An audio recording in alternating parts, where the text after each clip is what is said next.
Hey everyone, welcome to the ERpodcast. This is our third episode. This week we're going to be talking about game betas, Twitch streaming and the uprise in casting your video games, and the new Square Enix Hitman game.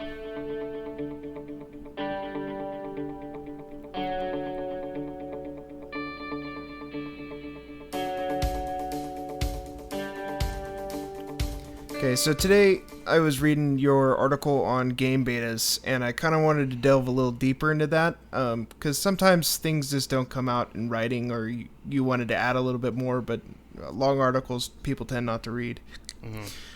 What is your feelings on, do you think betas are completely done and over with, or you think that it's now going to be like you have to search out, just like games now, where you kind of have to search out which games you want and which games are good?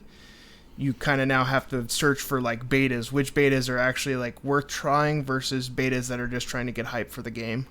I don't think betas are completely done. I just think they're not in the same sense as they used to be.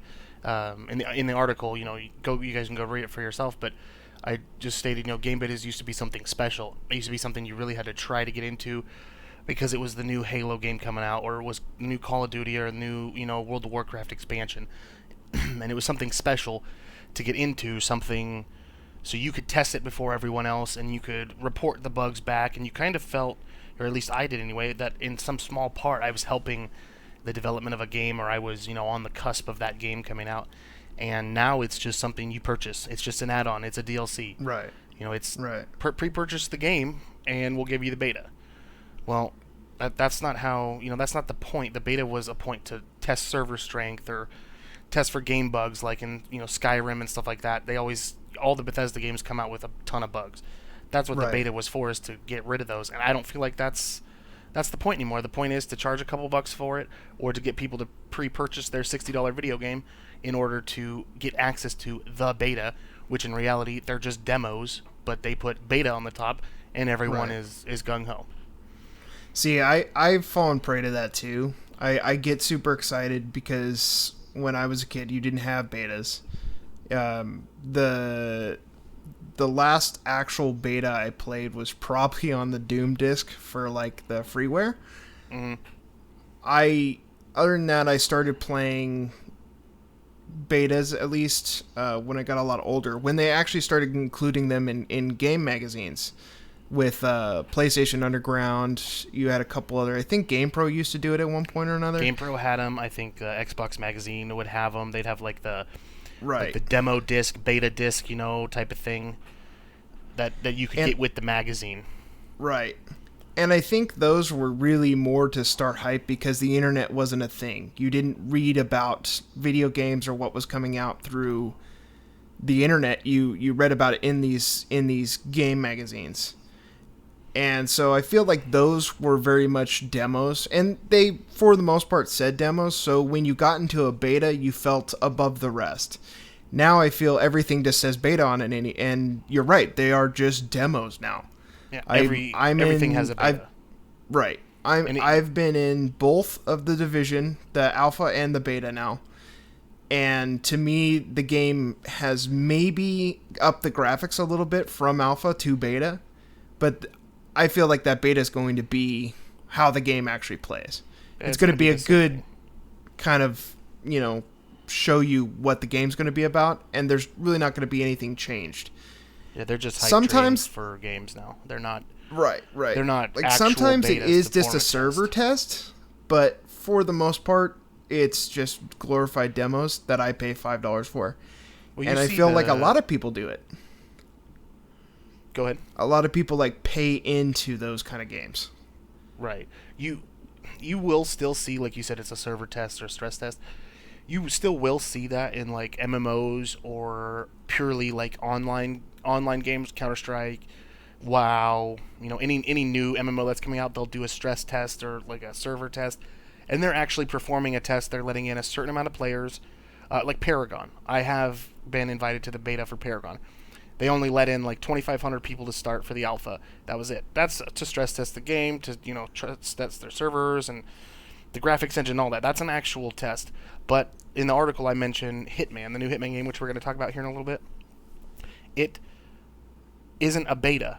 You pay either $15, $14.99, and you get access to the beta, or you pre-purchase the game for $60 and you get access to the beta. It's not a beta, it's the first level of the game. That's what you get. Right. The game's done. Right. The game is finished. It comes out in like 3 weeks or something. Yeah, I think it's cold now. There's no beta. There's no testing. No, that fucking thing is printed on discs and being shipped already. So they're basically charging you twice for the same fucking content you've already. Ooh, I got the beta. I'm gonna play the first level. Oh, that was sweet. Sure. Okay, can't wait for the game. Pop that bastard in. Oh, I already played all this shit. What in the hell? Right. And it's the same thing with Division. They gave you the Division and what they let you level up to. I was watching you play on your PlayStation. What level, like 10 or something? 10 is the max. Yeah, so they let you see a little bit of single player, story kind of mode, and then you see a little bit of the PvP mode, and you level up, and then that's the beta.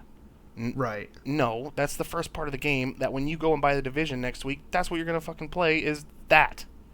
Right. It performed no test, it does nothing, and they charge for it. Betas used to be free.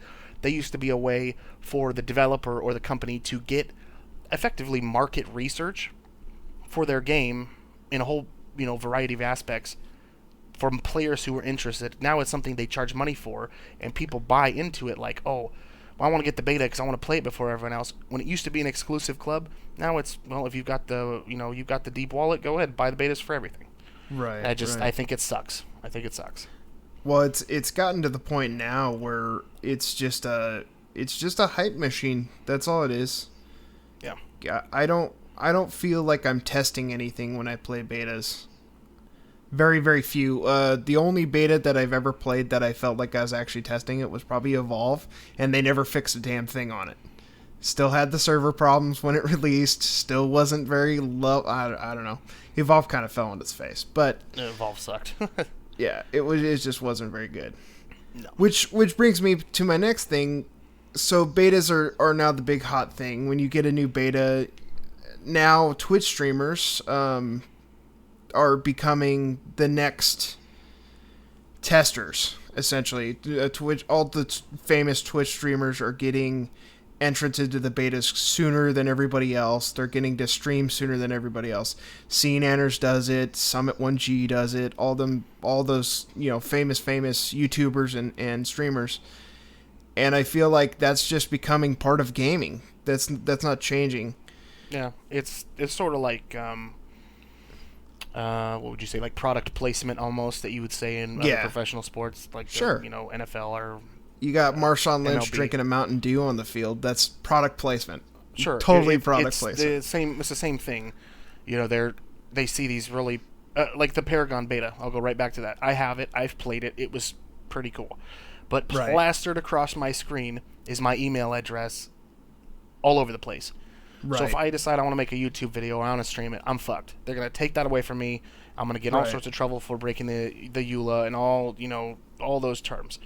But then they'll give it to the top 10 Twitch streamers who are having, 10,000 people watch their stream every night. They'll give them a copy to actually stream in order to hype it up. I don't really think that's necessarily a bad thing. It's just like we said, the product placement. They've got, you said Marshawn Lynch drinking a Mountain Dew. Okay, well, that Mountain Dew paid him an ass ton of money to drink that or drink Gatorade or whatever. Oh, so everyone sees him drinking that, and that's exactly what they're doing. They're getting these famous streamers and YouTubers to use their product or to play their game. I don't think anything's wrong with that, but it's still not a beta. I'm bad for that. I'm totally bad for that. I see Summit playing H1Z1 was probably the last game I bought because I watched a streamer play it. Mm-hmm. And I was like, oh, Summit 1G's playing H1Z1. What the hell is H1Z1? Looked it up, and I was like, okay, I want to play that. And I bought it. Sure. I hate it. Especially with the way they split up. But yeah, I feel it's totally product placement, and you want to play what other people are playing. Sure. Absolutely. So that's kind of... and that brings me around to Twitch. Do you think Twitch is damaging gaming, or it's just making things better, making it all-inclusive, where you feel closer to the pro players, you feel closer to people, that kind of stuff. And we Twitch, we do our Twitch streams and stuff like that. How are your feelings on Twitch, especially coming from like Justin TV, which a lot of people don't know that was Twitch. before Justin Twitch was TV ever a started thing. it. Justin TV was just more Right. geared towards stream something you're doing. Like, here's how to Right. build a chair. Some dude's got a Right. camera filming him how to build a fucking chair. And then people figured out, well, I can stream my video games on this, and that kind of took over. As far as I understand, Justin TV is still a real thing, still in full swing, that you can go to and watch people doing random shit. Is it? Is it? As far as I understand, I believe it still is. Twitch has. See, I split don't know off. much about Justin TV. I've just heard of Justin TV was like the one that started it. I'll That check started that the quick. whole streaming sensation. Justin TV was, but then the video game streaming became so huge that it broke off. I'm actually at the Justin Right. TV website. It says mobile apps and APIs are no longer in service. Thank you for 7 years of live video memories. So it is taken down. So it is taken down. Yeah, and it that probably is account to Twitch Right. taking over. They did split, and then they made Twitch was just all of the gamers doing their thing. Right. Back to your question, do I think it's harming gaming? Absolutely not. No. I think the pro scene, the huge pro scene, and the overall validity of gaming being an acceptable hobby is largely due to Twitch and to its big name streamers. The whole moniker of, oh, you must be fat and sitting in your mom's basement and you sit in the dark and watch anime and play video games. If people still think that way, they're the weird ones now. Right. Because more people play video games than ever, and it's Sure. it's much more socially acceptable. Like, oh yeah, I'm a gamer, I'm a nerd. I mean, look at the hipster movement. They're fucking nerds. That's what they are. They like old weird shit. Sure. So it's much more acceptable, and I think Twitch had a huge hand, in why that is, because you can pop on Twitch, click over to Summit's page, it's one of the biggest streamers I think still, and he's got 15,000 people watching him every night, doing what Right. he's doing. Totally normal dude. He's got his own house. I think he's married too. I think his wife streams, plays random video games. Huge streamer. Bought So I a think- GTR, Yeah, the I think we standard. have. I think Twitch and people streaming their live content was a huge hand in why the pro scene exists and why it's such an acceptable, or more of an acceptable hobby, I should say, than it used to be. See, I've had a lot of people come up to me and say that Twitch is ruining gaming. Even shows like South Park have made fun of it because now kids watch a lot of streaming versus they watch people play games instead of playing games themselves. Cartman And Cartman Bra, exactly. PewDiePie, stuff like that. I think that it's opened up a connection between the two. You used to watch pro streaming if you knew where to watch pro gaming, such as like CS and stuff like that. You never talked to those guys. They were just, those are the pro players. You see them on TV, that's it. Or not TV, but you see them on the internet, that's it. Now, Twitch has kind of opened it up where you can talk to people. Now, granted, if you go into Summit 1G at any given time, his chat log's going so fast you'll never be able to talk to him, but sometimes he picks some stuff out. Right. I mean, a couple points on that is where you can talk to the players, or actually like interact with the professional esports players is Right. totally legitimate. I went to my brother-in-law's house a couple years ago to watch the League of Legends World Finals at his house, and Right. forgive me if I get the names wrong. I'm not a huge League fan, but I think it was like Wild Turtle or something like that. Was playing in the World Finals. Watched it, ate pizza, did the whole deal, was over. By the time I had gotten home and gotten back on my computer and started gaming, he was at his hotel or home streaming.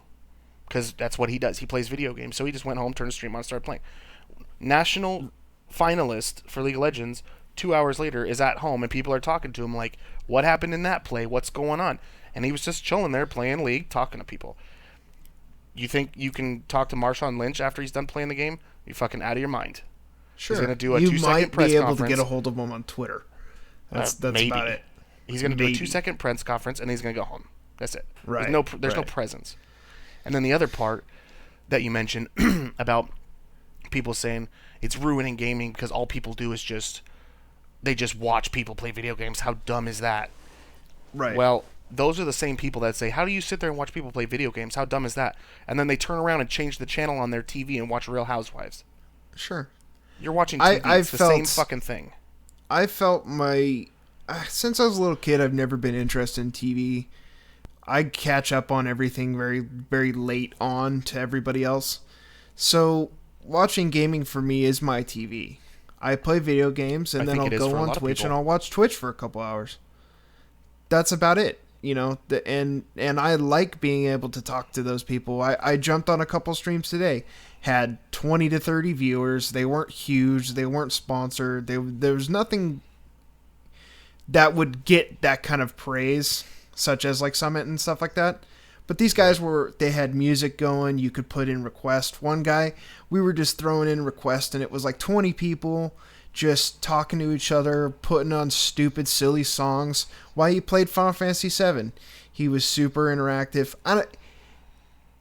It's kind of like connecting us back to couch co-op, where I'm watching someone play, and there's 4 other people that are also watching him play.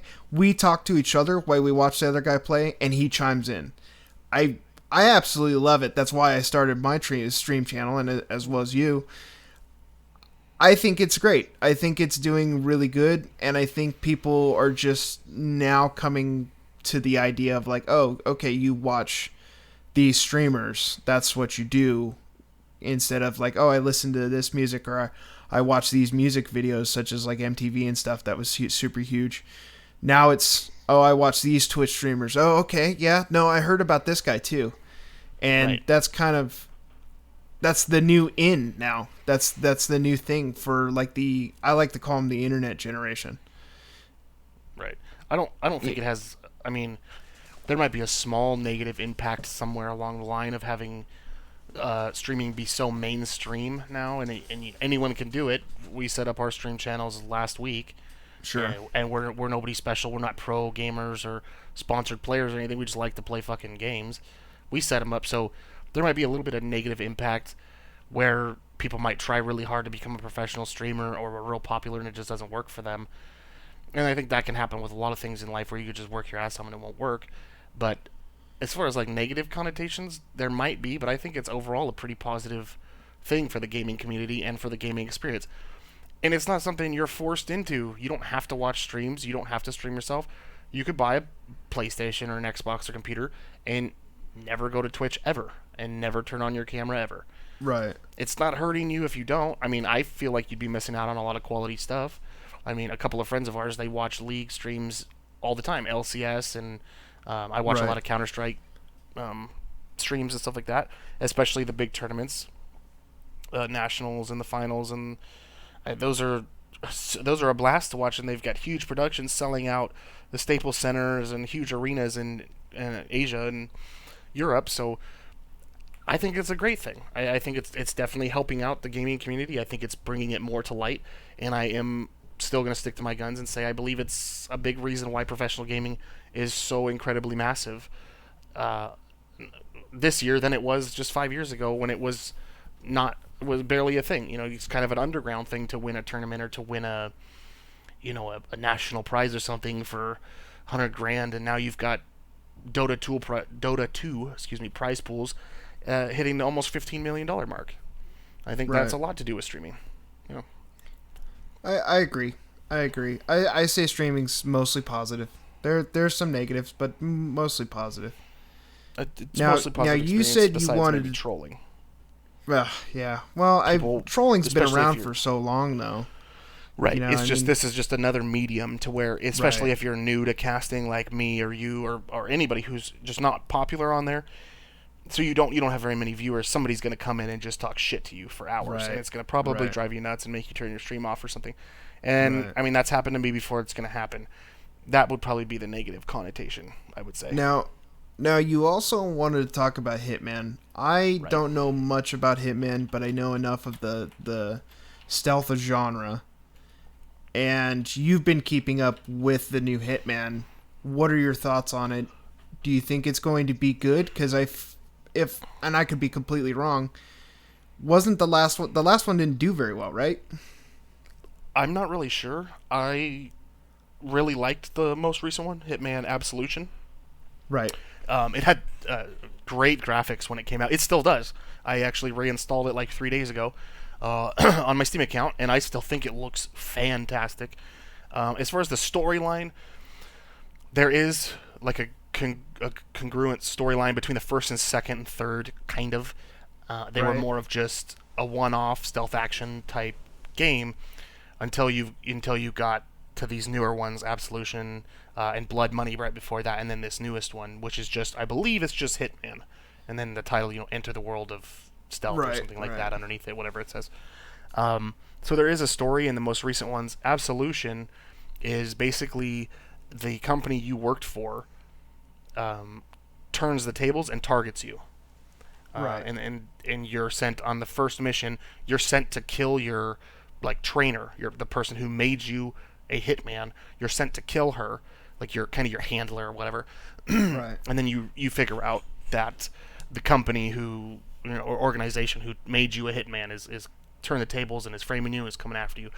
So I really liked the premise of that. I thought that was a cool story, and the reason you are going around all these different locales, which were excellent in the game, and murdering people, it's not just, well, you got to kill this guy because he's a bad guy.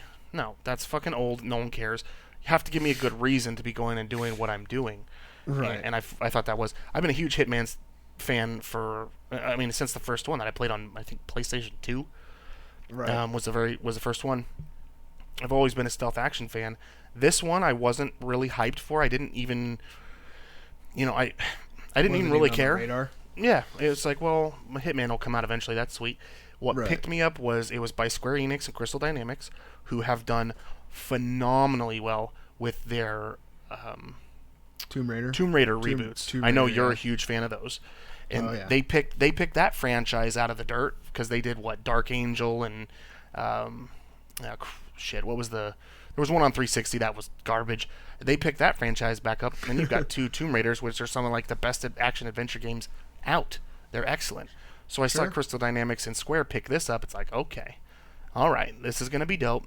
And then we went to E3 2015 last year, and they showed the trailer or the announcement trailer for Hitman, and it was like, fuck yeah, this is gonna be awesome. I love stealth action games, sneaking around murdering fools. That's my jam. Cannot wait. Been watching it so far. I believe it releases pretty soon. The beta is available for purchase on Steam for $15. And I'm not going to let that detract from the game. I'm really not, because that's not. I'm going to purchase the game in full. That's what I'm not going to buy the beta. I don't care about that. But I'm a huge fan. I know you're not a huge stealth action fan, but I can't wait for this one.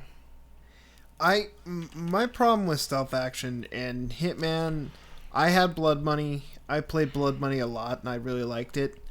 I don't have the patience that's required to do the missions. A lot of it is waiting, timing, stuff like that. I'm terrible at that kind of stuff. My last game that I truly loved that was a stealth action game was the original Metal Gear Solid. I did play through Metal Gear Solid 2 as well, but the first one was my favorite. And other than that, stealth games just never have been a super huge thing for me, unless it's the open world stealth type game. So did you like the most recent Metal Gear then? Because that was an open world stuff. Yeah. The most recent Metal Gear was really good. And I've always been... People have told me, well, Metal Gear's a lot about the story. The stealth is really good too, but the story is where it's at. Mm-hmm. And I just have never gotten into it. Hitman is one of those where people have told me the story behind Hitman and the Hitman series is actually really, really cool. I mean, it had to have been, because there's, 2 movies have been made for that game? Something like that. I think there's... Yeah, there was one in, I think, 2008, somewhere back. Right. And it was mediocre. It was cool for fans of the game who knew, kind of who Hitman is and what he's about, but it wasn't anything crazy. And then there was one in 2015. I have not seen that one yet. I should probably watch it. I've heard it's good. Either have I. I haven't seen now, it. I do need to make a correction real quick before you go any further. It is not Crystal Dynamics. It is IO Interactive and Square. Oh, I'm sorry. That'll make it Hitman. Yeah, no, that was my bad. But just clarify, it's IO Interactive and Square, and it does release on the 11th of next month, so about 20 days, 2.5 weeks out. My biggest stealth game that I've wanted besides Metal Gear would have to be the Siphon Filter games. Mm-hmm. I love those. I would love for them to bring that back. because it's right in the vein of Hitman, kind of. Except for like Weren't you're a those secret more agent, and not action based? I remember playing, I think Siphon Filter 2 on PS1, and it seemed Right. more of it was just a shooter. Like it wasn't really stealthy. You just kind of run around and blasted shit. Or am I thinking of something else? All I remember is the taser you could light people on fire with.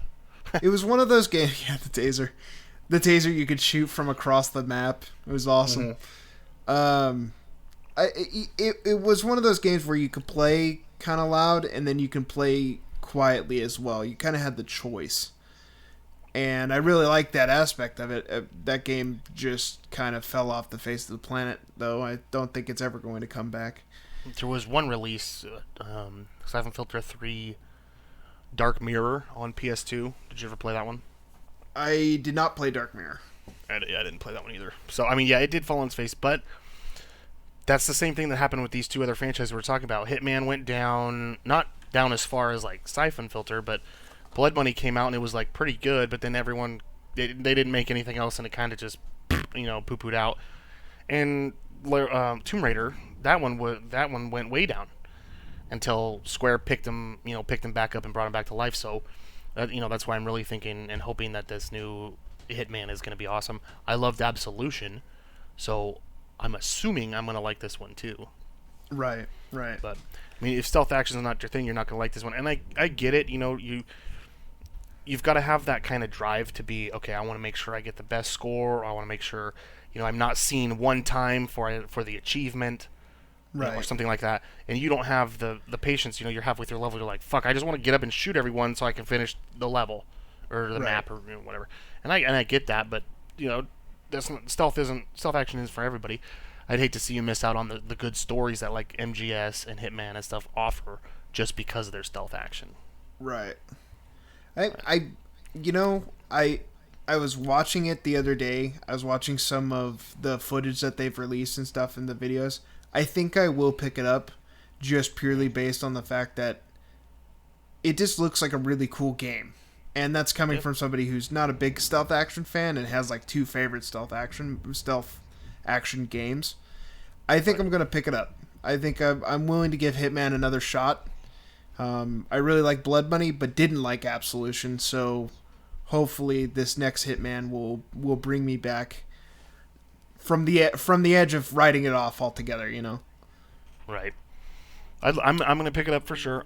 I hope you do too. We can play through it together and maybe bring it back around in one of our future podcasts after the game has come out and gonna do a quick review on it. But that's gonna about wrap it up for today for us. Be sure to check out that article on the game betas that is on our site. Check out our site ergaming.net. And then make sure to like and subscribe. Help us out. Share us. Get us out there. Trying to build up.